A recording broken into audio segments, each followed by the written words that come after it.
is Mami Fua. I am a Ghanaian.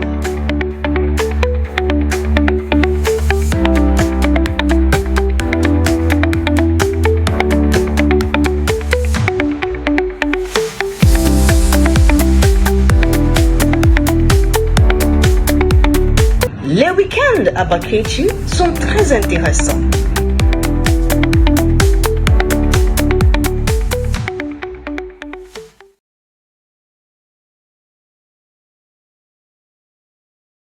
Bonjour, mesdames et messieurs, bienvenue sur Enfrenched, My Journey with French. Ça fait vraiment longtemps, donc je dois dire bonne année à vous. Hein?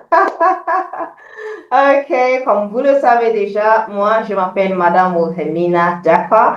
Je suis entrepreneur, je suis fondatrice d'Achievers Success Hub et je suis votre animatrice pour cette émission.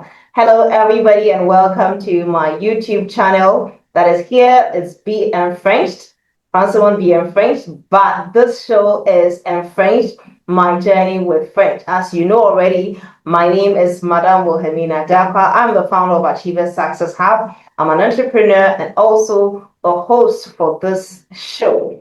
Right. I have to remind you to subscribe. If you have not yet subscribed to this channel, please do, because here it's all about learning French, it's all about motivation and the benefits of the French language. Today, I'm delighted to be here with one of the amazing people I met online, just through French, right?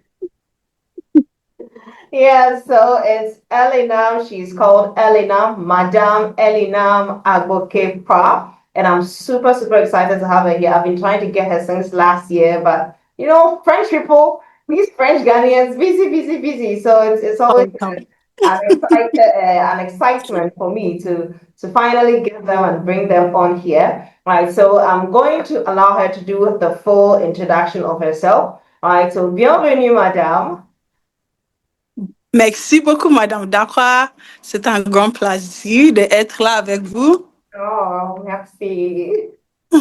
Est-ce que vous pouvez vous présenter, s'il vous plaît? Bien sûr, bien sûr. En fait, je m'appelle Benedicta Elinam Agbokey Prah. Je suis coordinatrice des programmes avec l'éducation collaborative à Ashesi University et je suis ghanéenne. Je suis mariée aussi.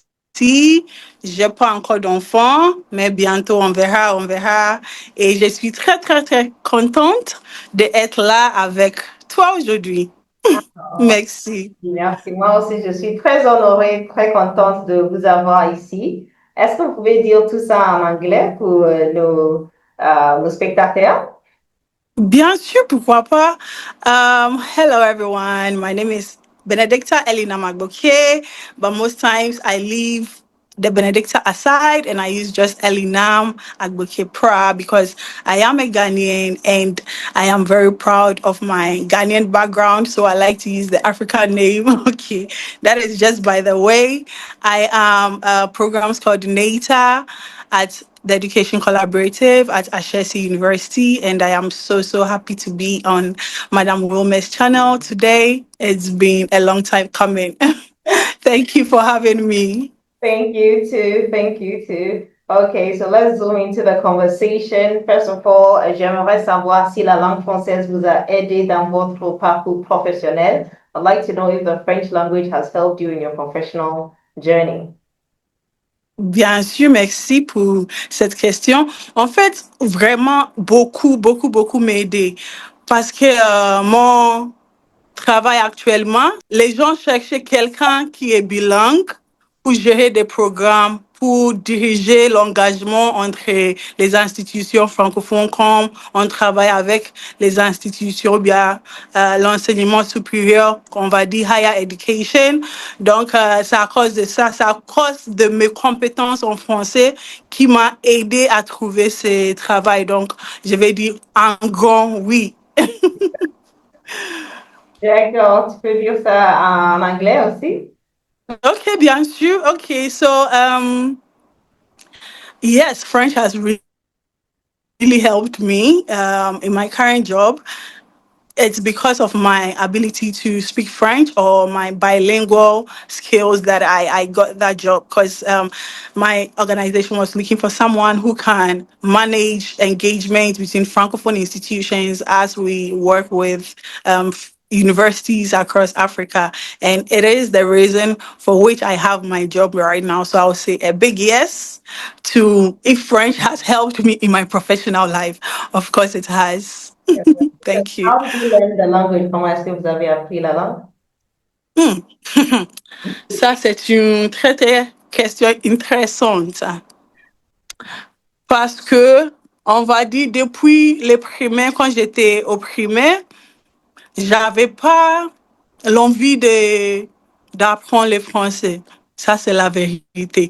Quand j'ai dit ça à mes amis, ils me fait rigoler parce que j'avais pas envie du tout d'apprendre la langue française pas du tout. Mais après l'université, ou bien je vais dire après mon master au Ghana, à l'Université du Ghana, j'ai décidé d'apprendre la langue française parce que j'ai vu comment, pour être bilingue, c'est donne d'opportunités, beaucoup d'opportunités. Donc, j'ai décidé de voyager en France pour apprendre. C'est pas tout le monde qui peut voyager en France pour apprendre la langue, mais moi, j'avais un professeur qui était à ce moment-là en France, qui m'a invité de s'inscrire à l'université de Lille pour apprendre la langue française. Et j'ai fait ça. J'ai étudié le français pour 2 ans, à peu près 2 ans, oui. Et j'ai fini en 2024. Non, j'ai fini en 2022, plutôt. 2022 à la fin parce que j'ai commencé 2022 février et j'ai fini 2023 plutôt, je suis désolée. 2023, j'ai fini en 2023. Donc là, c'était un peu dur quand j'ai commencé, c'était un peu dur. J'avais pas un mot de français dans ma tête. C'était juste bonjour, ça va et c'était tout. Mais quand j'ai mis un peu de confiance, j'ai mis un peu d'espoir et tout. J'ai réussi à apprendre. Donc, j'avais dit, j'ai utilisé 1 an et quelques mois pour compléter. Mais je suis toujours en train de m'améliorer parce que on finit par apprendre les français en fait. Pas du tout. Oui. Ça, c'est très inspirant. Et en anglais, s'il vous plaît. Mm-hmm. So in primary school, I would say I was really, really I didn't have the interest to learn French at all. I really did not like the language. It was too difficult and everything. So after my master's at the University of Ghana, I just decided to learn French because I realized it had a lot of opportunities for people who were bilingual. I was like, okay. And then I had a professor who was living in France at the time, and he invited me to register with a university that was close to him, Université de Lille. And I was accepted, and then I did. So I went there, and then I studied French for a year and some few months. And that was it. So I'll say that was how I learned my French. Before I started, I didn't have a word of French in me. I know people thought I spoke French, but trust me, I spoke nothing. I just knew bonjour, comment ça va, but I was quite confident. So people thought I actually spoke French. I did not speak French at all before I went to France. No, I did not. So it was really difficult. J'ai commencé avec un. I started in A1. So to tell you that I had nothing, I had to start from numbers, les chiffres, les alphabets, etc. So it was quite. I would just say it wasn't a good level for me. So I started from the scratch. Yes. And then I finished in 2023. So I used a year and some months. I started in February 2022. I finished 2023 somewhere summer. Yes. Wow. That is a very inspiring story, and also goes to, I think, to tell adults, people who think that they are too old to learn French. It tells you that it is possible. You're never too old to learn French. It's just about your determination and your Yes. because Absolutely. you didn't even like it from primary, and then Rather after university, you decide to learn it. Yes, Yeah. because I saw the opportunities it was bringing to people. And at that time, I wanted to work with the UN. So I was like, okay, if you want to go international, then you have to be international. You have to be Yeah. intentional about your international. Yes, yes, yes, yes. Right. So for the next part, I want us to concentrate on the English as Ghanaians are listening more. Okay. I want you to tell me about your role at Ashesi University, why there's that role there, because we know it's a Ghanaian institution, and you haven't, I've been in touch with you online, so I've been following you online. I think it's almost 2 years now, and Yeah. all of a sudden, yeah, the Ashesi University and yeah, Francophone. I'm like, okay, what is happening there? You know exactly what the role Okay. is about and what the university is doing in connection to that role. Okay. Thank you for that question. So, I work with Ashesi University, but I work with an initiative that is under them, which is called the Education Collaborative. Um, it's a network of Pan-African institutions that are working together to improve student quality in Africa. So we've seen how institutions are quick to partner with other institutions from Europe, from US, from everywhere else aside in Africa, right? So the Education Collaborative exists to create that relationship, that network of sharing and co-creation and learning together between African higher education institutions. Um, and we know the language barrier we have on this continent.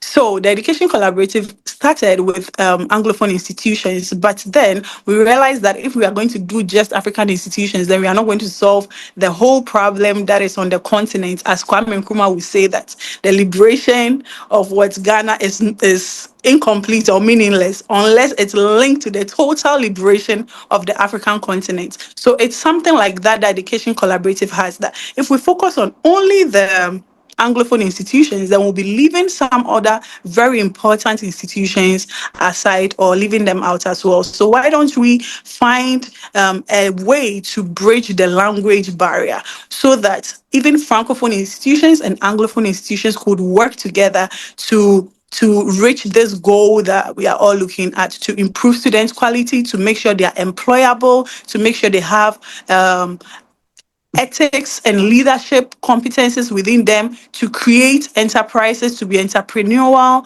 to lead economies, to create employment also for themselves and others that are around them, right?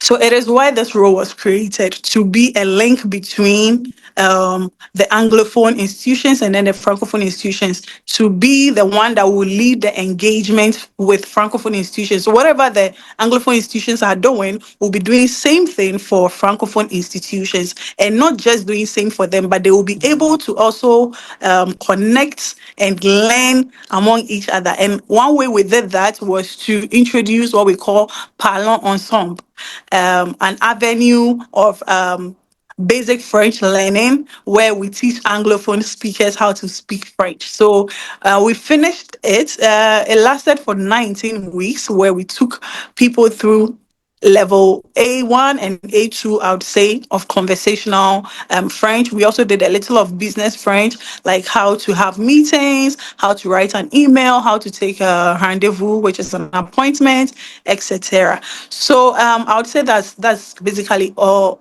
there is about my role. So I lead Francophone engagements. I build capacity for Francophone programs also to be made. Yes.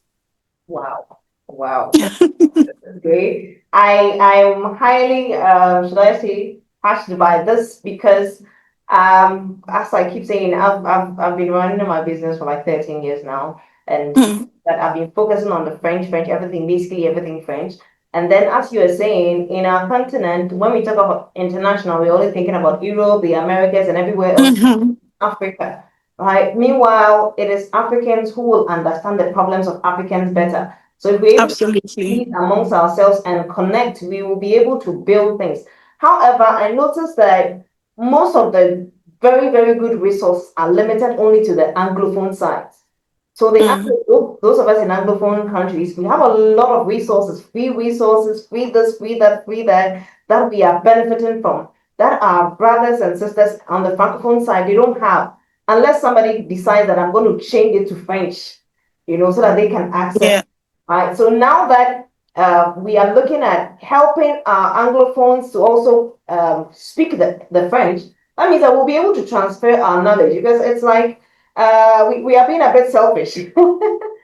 And then Absolutely. I said in one of the videos that when we went to Benin, there was a Francophone conference, and then I was Yeah. part of the delegation that the French embassy sent to Benin to represent Ghana. And then they were all surprised to see people from Ghana. Like they were surprised to see Ghana at a Francophone event.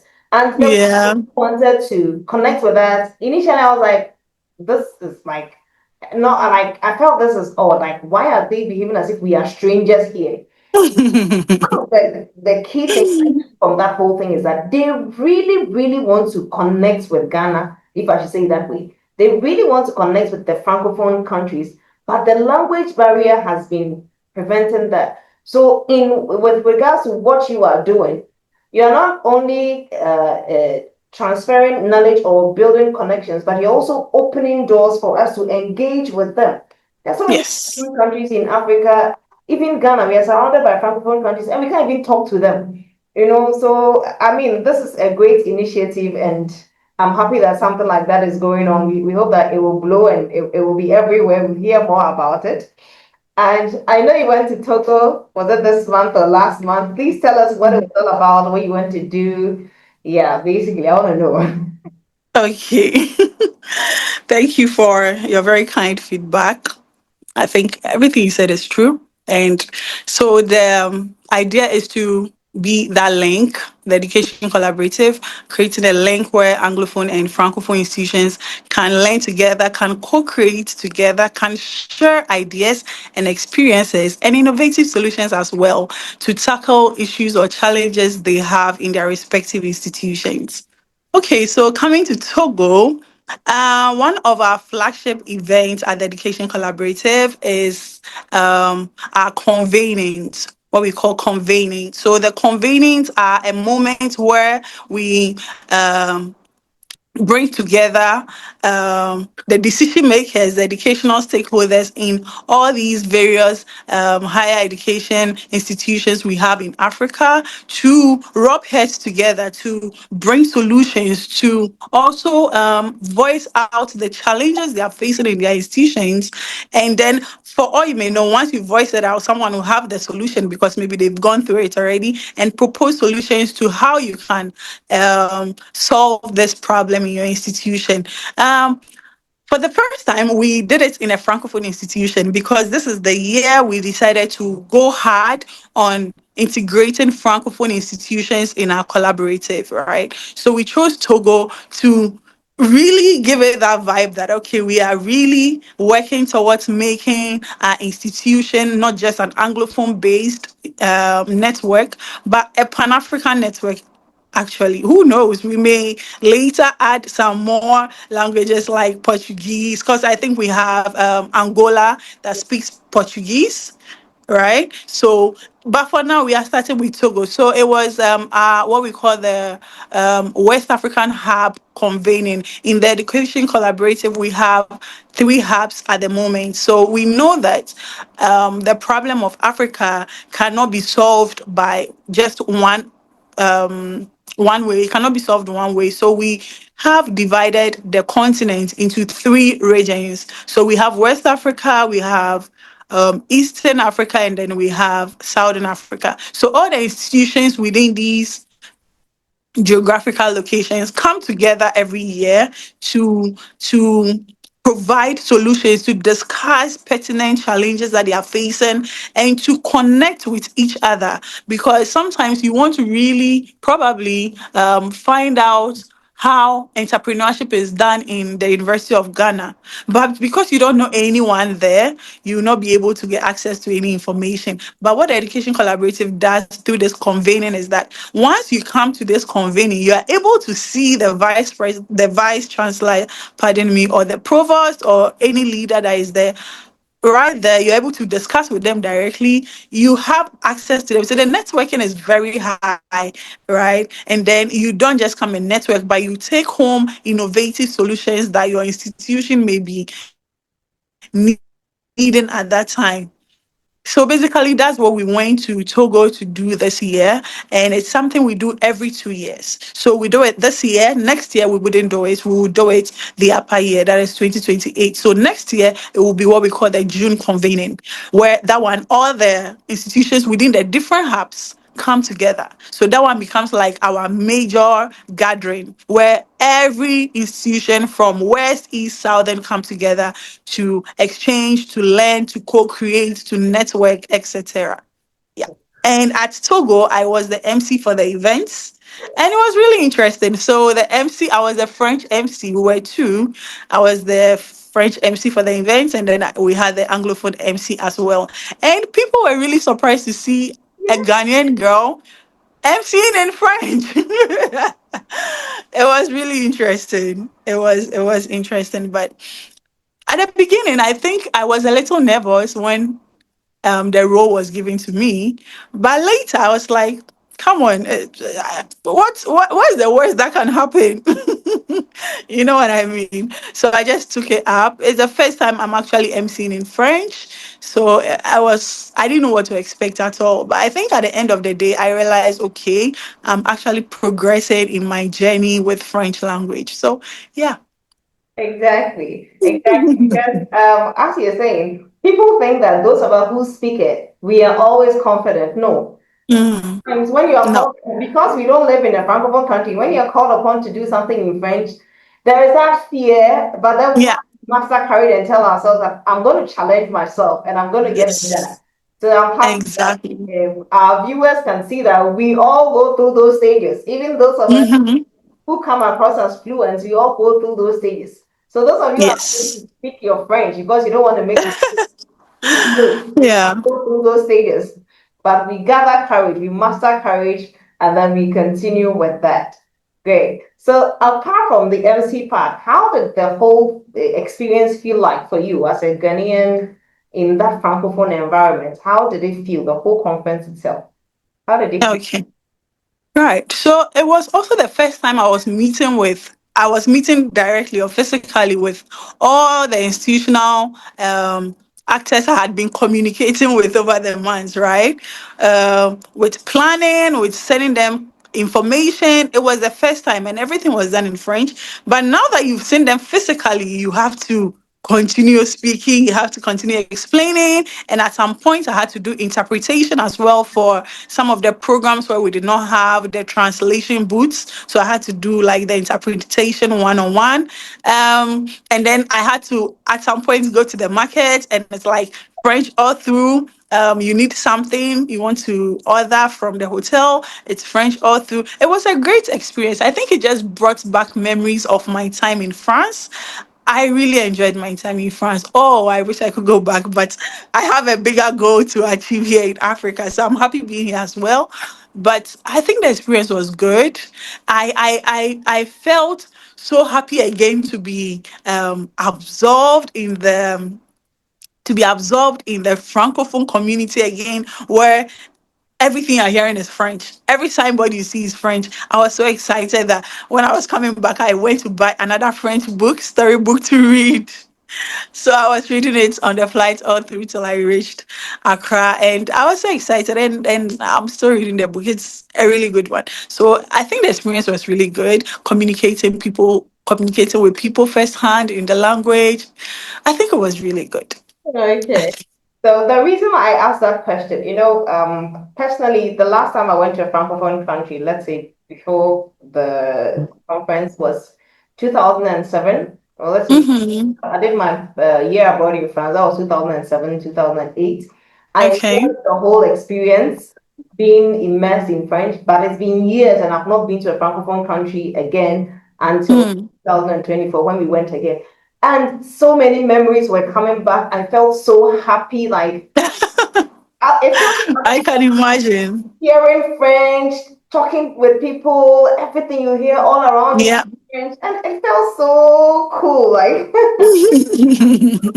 so So I'm really happy that you are also experiencing the same thing. And this goes to tell our brothers and sisters who are here to take the journey of learning French that really people think of it from a colonial mindset that if you are learning an international language, you are still in colonialism or something like that. But No.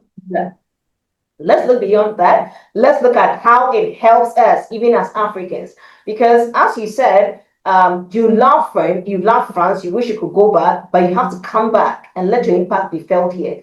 That is the Yes. same thing for me too. People keep asking me, why is it that when you went to France, you came back? Like, what? How can you go to France and come back? And I'm just Yeah.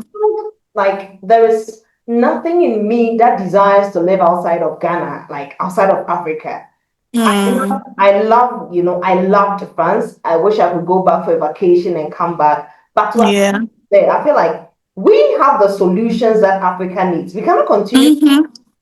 We can't continue complaining if we are not playing a part to solve the problems that we have. Because Mm. a generation is coming, another generation is coming back. And if all of us decide to stay there and build other people's economies, then what are we doing to our roots? What are we doing to Mm. the generation that will follow us? So I am personally a generational thinker. I always want to leave something behind for the next generation. I believe that every generation has something to give, but the current generation is the one who has to consciously pass down something to the next generation.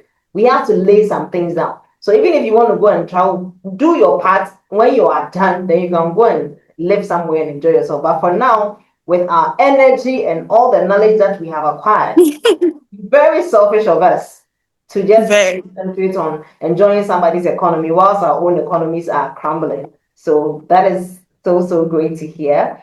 And I then totally agree. the next question I want to ask is what I've just talked about. The fact that people think that learning international languages, we're still in colonialism or we are still encouraging colonialism. What do you think? Are the international languages a threat to our culture and our local languages? Please let me know. Okay. I would say no. It's nowhere near being a threat to our local languages. What is a threat to our local languages is our own people refusing to learn our local languages. So I know there are people who speak only English. Once you speak Tree, they're like, red flag. Why are you speaking Tree? Why are you speaking Ga? You're local. Those are the threats to our local languages, and not the fact that you have, in addition to having competency in your local language, you have an international language as well.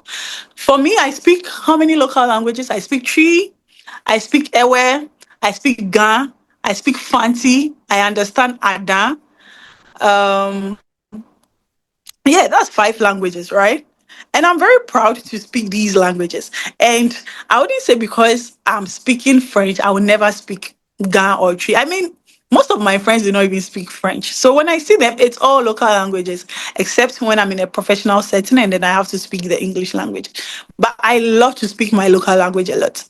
When I'm talking to my aunties and my uncles, we don't speak English. We speak Ewe, typical elective Ewe.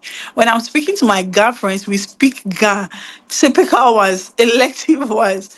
When I have Tree speakers around me, we speak Tree, right? So I love my local language, but it wouldn't stop me from adding on international languages because my local languages help me very well here in my country.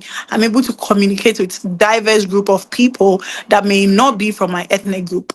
But then I am not looking at myself to communicating with only those people. I want to expand and reach more people. So then learning an international language gives me the access to get into different cultures, to different people, to different initiatives, to things that I wouldn't have been able to get close to if I spoke only local languages. So I don't think international languages are a threat to our local language.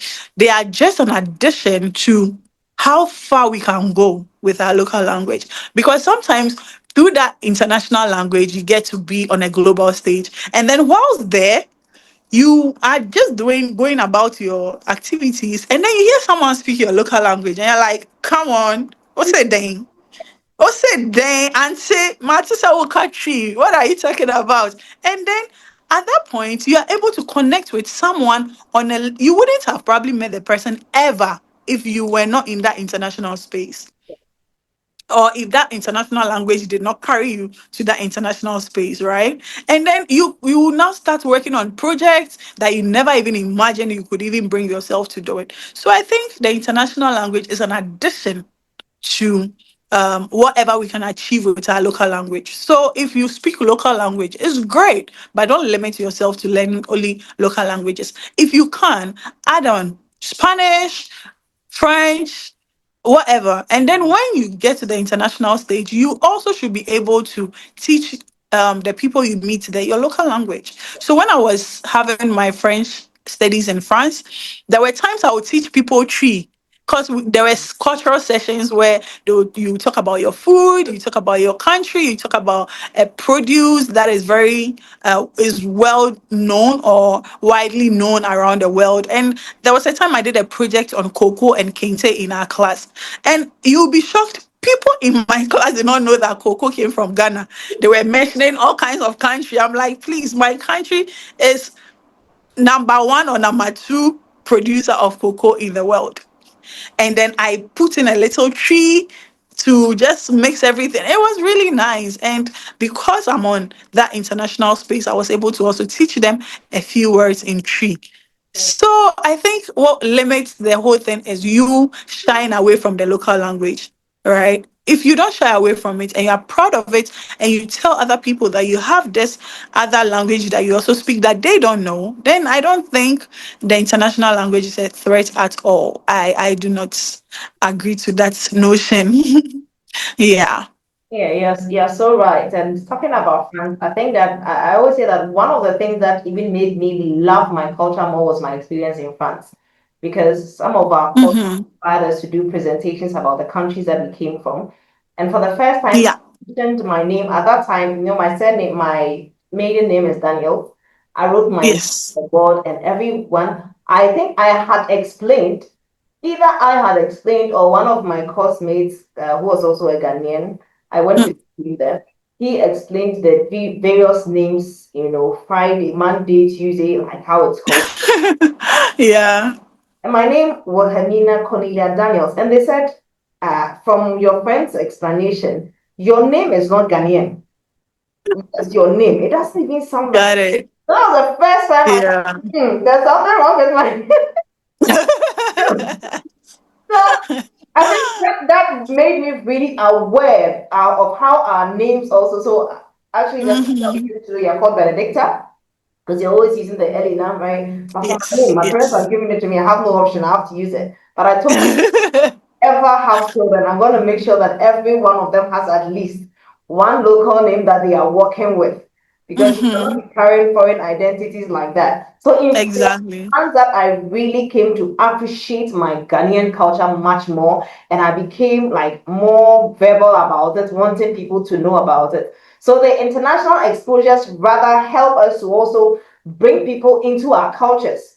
Even without bringing them here, we're able to communicate our culture to them. They're able to engage, especially even recently with the tap and the trans volunteer thing that I've been seeing Yeah. do in modern days.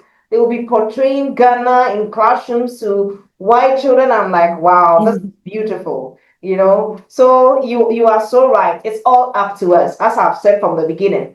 If we want our continent to improve, if we want our voices to be heard, if we want our languages to stay, if we want our culture to remain, a lot has to be done, and that can only be done by us. So let's take this task very, very seriously. All I right. agree. I Um, agree. to have to wrap up. So I have to find out, est-ce que vous avez des conseils pour nos spectateurs? Any advice that you have for our viewers? Any last words that you want to share with them with regards to Bien sûr, bien sûr. Euh, Premièrement, je voudrais dire, c'est très important hein, d'avoir une autre langue. En fait, ça vous donne d'opportunités plus grandes que peut-être tu as déjà. Donc, c'est important. Et pour apprendre le français, c'est pas trop dur. Il faut juste avoir de confiance en toi, Et aussi, il faut chercher des gens qui parlent aussi le français. Parce que des fois, quand on commence d'apprendre, on cherche les gens qui parlent anglais et après le cours, on jette tout ce qu'on a déjà appris et on revient en anglais. Ça, c'est pas la meilleure façon d'apprendre la langue française. Et aussi, si vous cherchez un travail avec des établissements internationaux, je vous conseille de chercher une autre langue. Sinon, vous restez dehors. Donc, I think that will be all. It will be very important that if you want to get to work with international organizations, you look for another language. Et je vous conseille le français. I propose to you French first because I think our neighboring countries, all of them, Burkina Faso, Togo, Ivory Coast, are all learning or speak French, not learning. They all speak French rather. So I think your immersion will be very easy to do. And it's not everyone who does immersion, but I mean, I think it's also a good thing to do if you are learning a second language, which is French. I propose French first, and then you can learn any other thing you want to learn. So I think that would be my advice. And do not listen to people that mock you when you are learning French.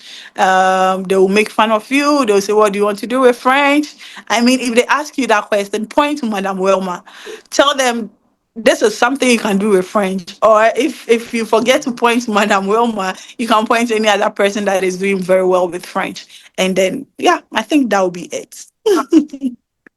Merci beaucoup. Thank you so much and for You're every welcome. wonderful session. And I'm sure that our viewers have learned a lot.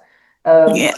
I have to quickly do an announcement. So viewers, this month I have two major events coming up. The first Ooh. person in Takrady is Enfrenched Vibes. Enfrenched Vibes. Whoa.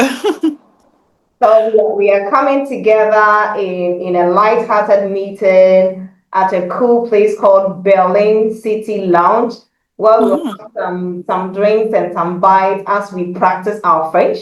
So even if it's your first time learning French, please come there. I'm going to teach you easy ways to learn French.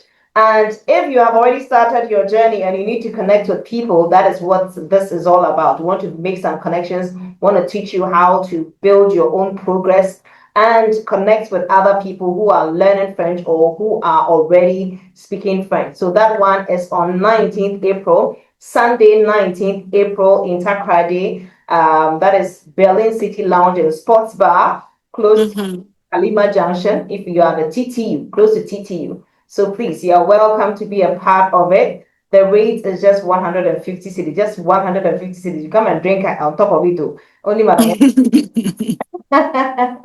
Yes, and then on 25th and 26th, we're going to have a French teaching webinar, right? Oh, nice. The way I love to teach the language, the way tells people, it has helped people. I want to share those tips with you. How you can teach children, how you can teach adults, basically how you as a teacher can build your fluency, because there are some French teachers who don't even know how to, they have not built the confidence to speak the French. They are very good in the grammar, but when it comes to the speaking, there's a problem. So we're going to have a French teaching webinar that is online on Zoom. Okay, online on Zoom. That is 25th and 26th. That one is just 300 cedis. And the thing Right. that you learn, no, oh, you will be happy. You don't believe it, just look at my YouTube page, see how I'm teaching. Just look at my business page, Achievers Success Hub, see how everything goes, and then you will know what you are going to get. So please stay in touch. The numbers will roll here, and you just stay in touch and register. Please also look for me on Facebook and Instagram, LinkedIn as well. So you can look for Achievers Success Hub. Achievers Success Hub, that's my business name. Or you can look for Wilhemina Darkwah.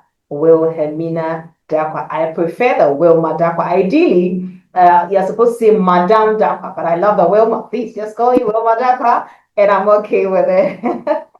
And if you have not subscribed to this channel, please do, please do, please do. We need you to subscribe. We need you to keep our channel running. We need you to share. Many people have to come to this channel and be encouraged to learn the French because French is opening doors.